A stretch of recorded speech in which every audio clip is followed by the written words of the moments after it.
Hi, everyone. Thanks so much for joining us today. I'm so thrilled to be joined by Amanda Goyeneche Theus, who is an Army spouse, and she works as an instructional systems designer. Amanda, great to see you. Hi, thank you for having me.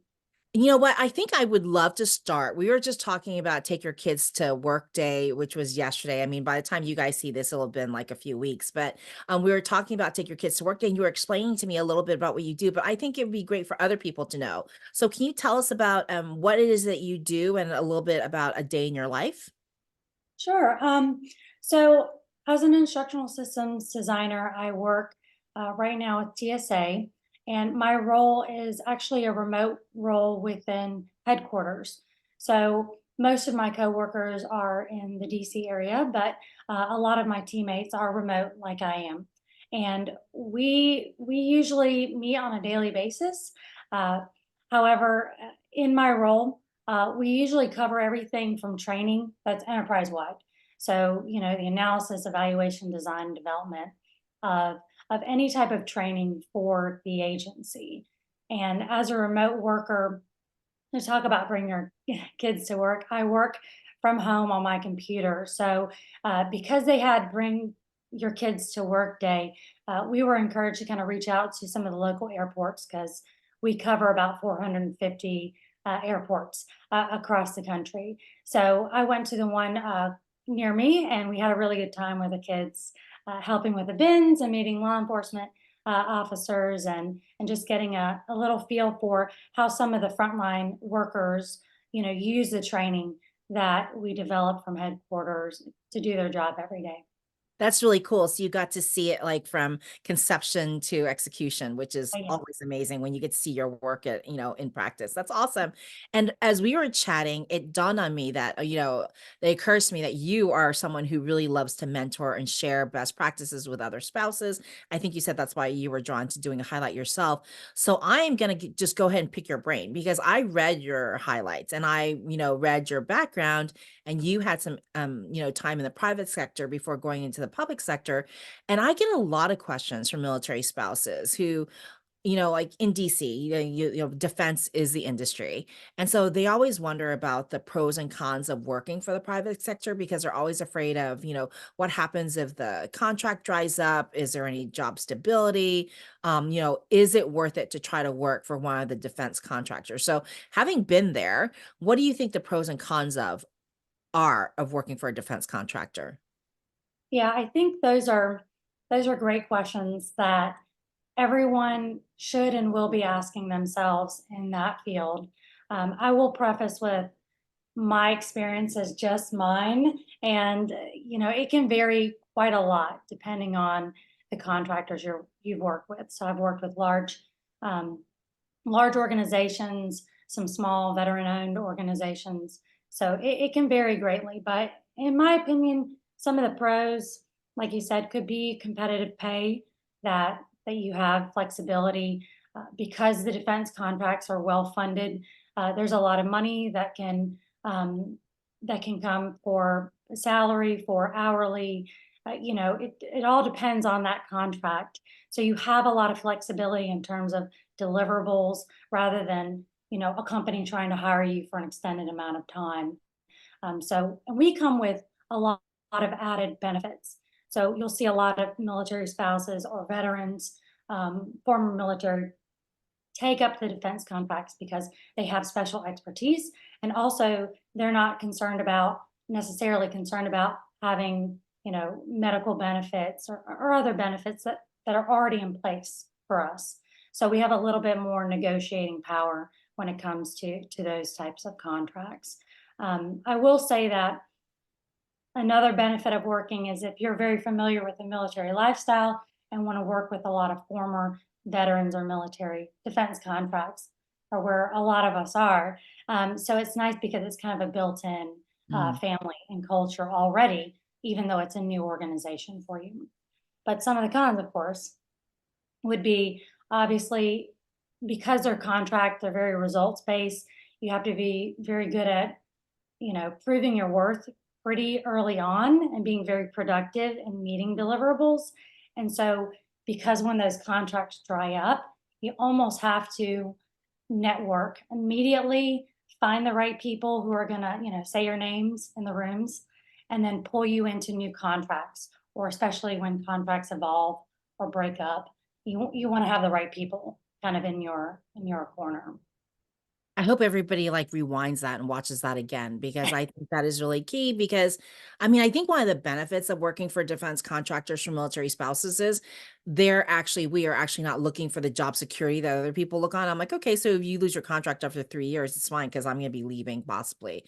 But for spouses who are actually able to stay in one place longer than others, they may risk, you know, being downsized because they lose a contract or the contract gets the budget gets slashed. And so I think that's really great the way you're saying that you have to be proactive and make sure that you're, you know, finding mentors, finding sponsors to make sure that they're pulling you up into those spaces. Cause I don't think spouses hear that enough. Yeah, That and unfortunately with defense contracts, you're working for an agency and oftentimes it's based solely on that contract. And so there's not a lot of investment in the individual. So any professional development or career advancement, you have to initiate yourself. You have to find those individuals. And that can be very difficult and daunting if you're already trying, to navigate defense contracts. and I love the way that you said, and when we were chatting about how you use LinkedIn to, like generate a lot of those contacts and to build those relationships. And is that something you would advise to other spouses as well? Yeah, absolutely.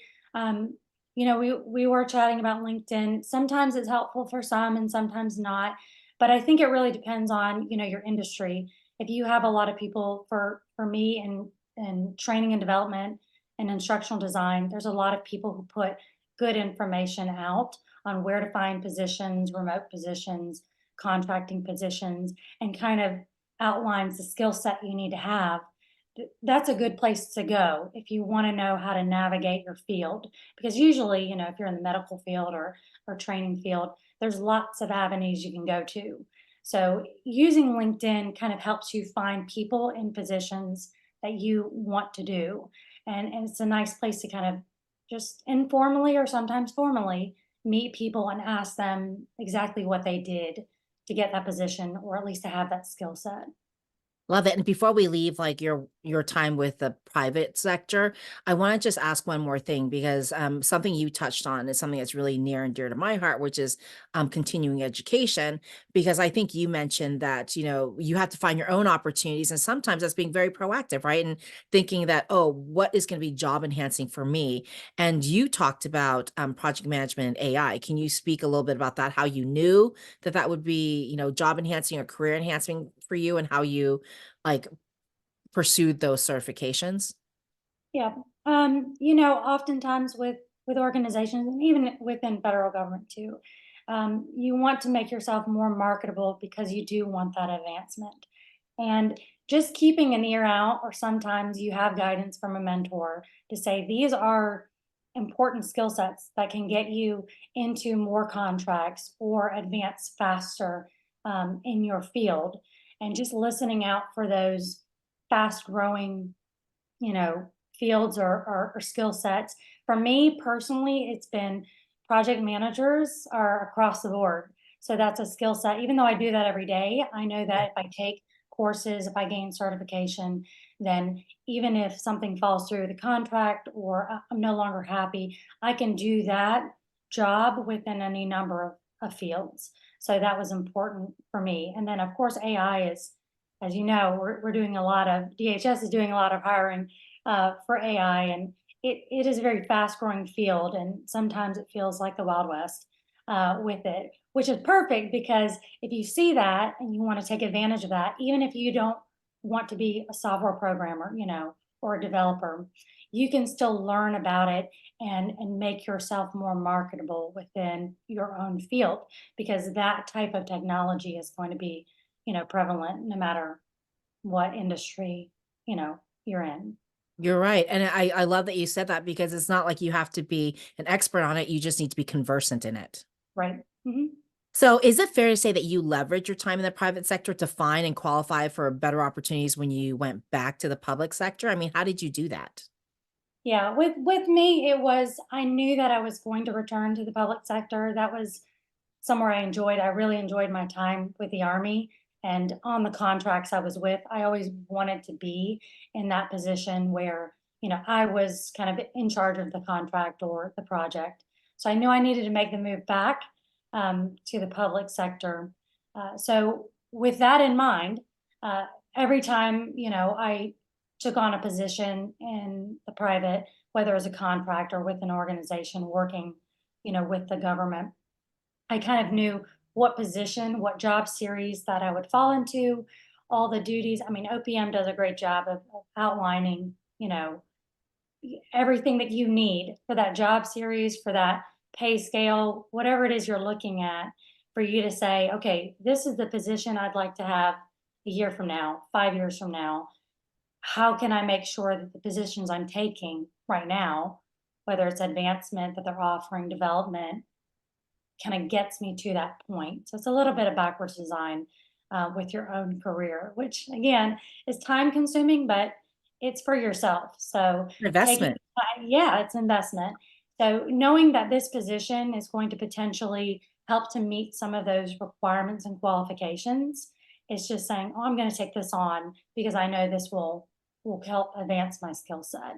So I did that with every position, knowing that I was going to try to come back into the public sector at a certain level. I bet you have killer checklists. I do. I just imagine you must have killer checklists. So I'm going to ask you the same question that I asked you about the private sector. Like, what are the pros and cons for military spouses of working for the federal government?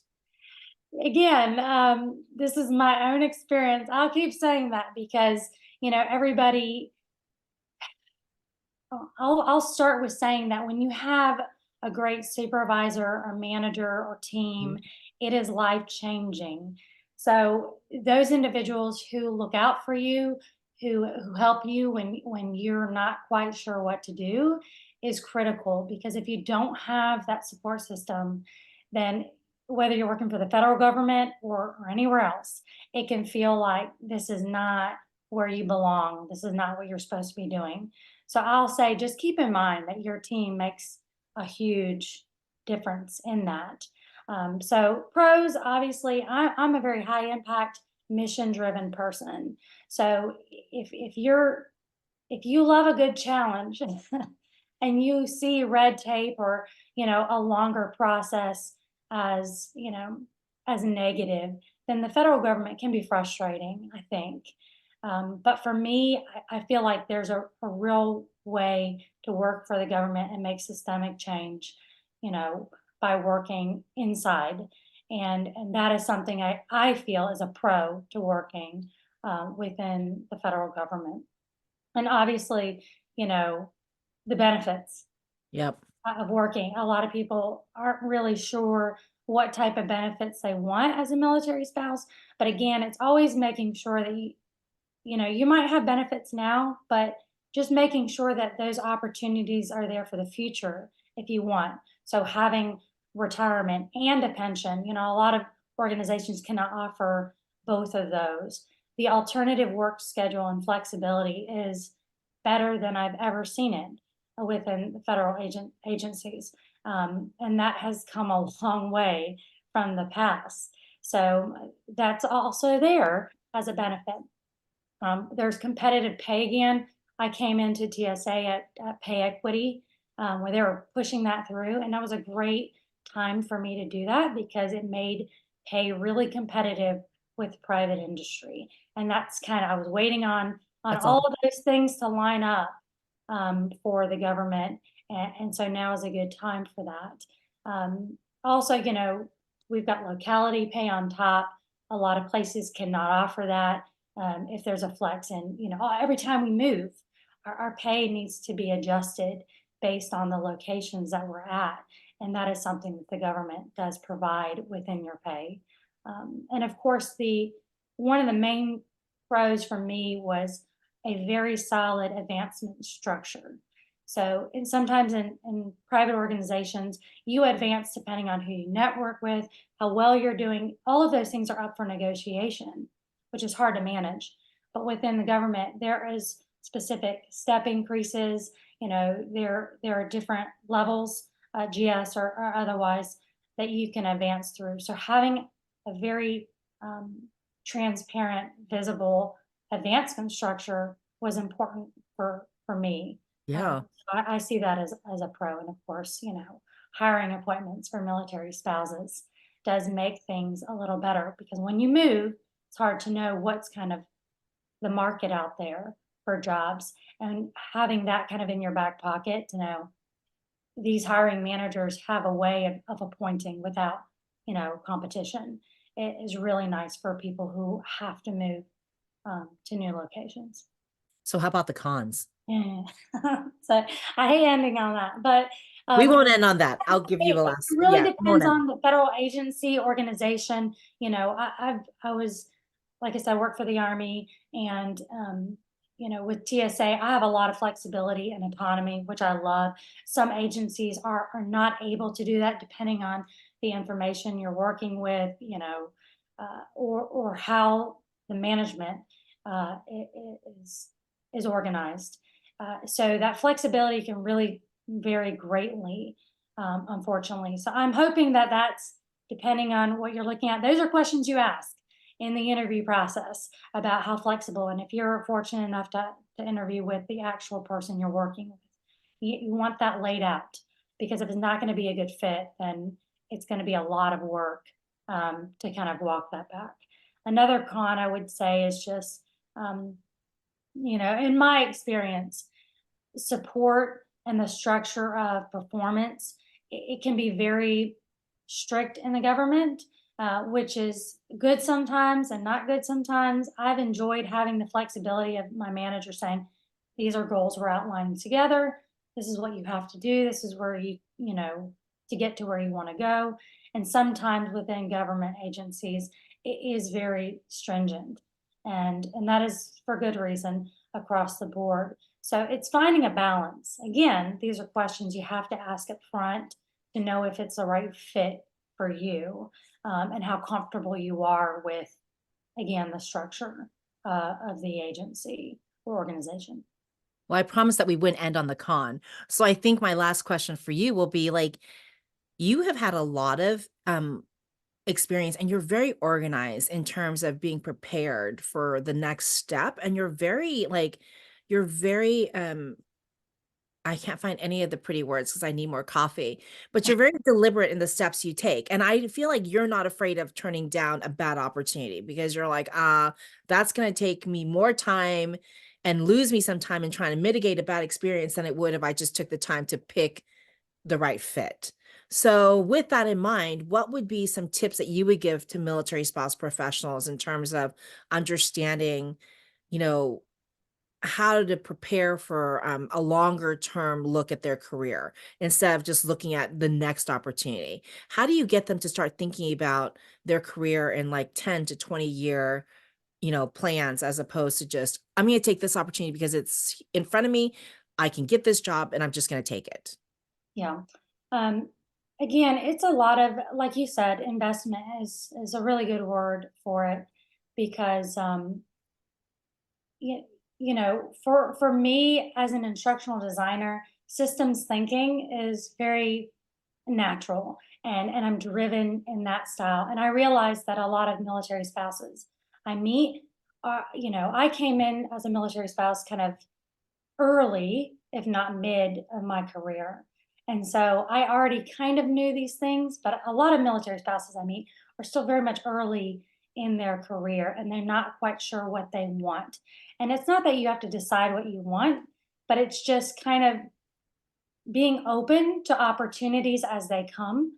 And I'll say for me, early on, when I met my husband and knew I was going this route, I was fortunate enough to have some mentors in higher education who were former Navy and Army military spouses themselves.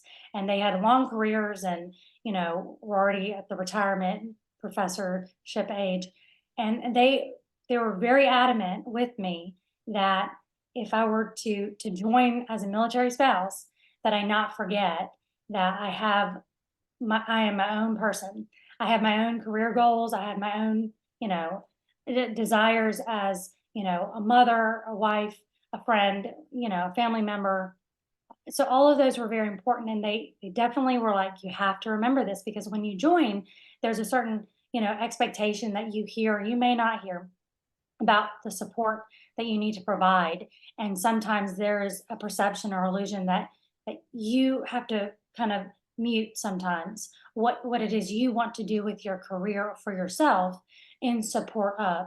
And as we were discussing earlier, it is very much an option for you to maintain all of those goals and all of those things you want for yourself while being in support of. It's possible. There's lots of us doing it out there. It's just a matter of finding the right mentors and asking those questions of other military spouses, because those were of the most help to me. Is, do you know what it is you want to do a year from now, 5 years from now? And then not necessarily making a checklist if you want or a spreadsheet. But it's just being open to the idea that the opportunities don't necessarily have to take a traditional route. Just be available to have conversations. I'm very introverted. So when I have those conversations, it can be difficult and draining, but I know those individuals do care about what it is I'm trying to get out of my career. So they help me kind of navigate federal resumes, the application process, and trying to figure out, am I actually in the field that I want to be in? Is it suiting, my lifestyle, being able to move, being able to have remote, opportunities, that sort of thing. So This is awesome, and it's so inspirational to me because you exactly exemplify everything that we've worked toward, which is raising awareness that there are already military spouses out there doing this successfully. So I really appreciate that, and I appreciate you sharing your story. And I think if you guys have a great story out there, we would love to hear it because I did not know Amanda before today, and so just hearing this story and how she came to us is so great because I hope that other military spouses out there who have great stories, and she came to us because she wanted to inspire other spouses. So please share your stories because I think it's important for spouses to understand because you cannot be what you cannot see. So I think it's really important for them to see where you guys all are. So we hope that you will send in your own military spouse employment story. And thank you to our friends at USAA for making these conversations possible. And thank you, Amanda, for joining us today. And we will see you guys back here next week. Thanks, guys. thanks.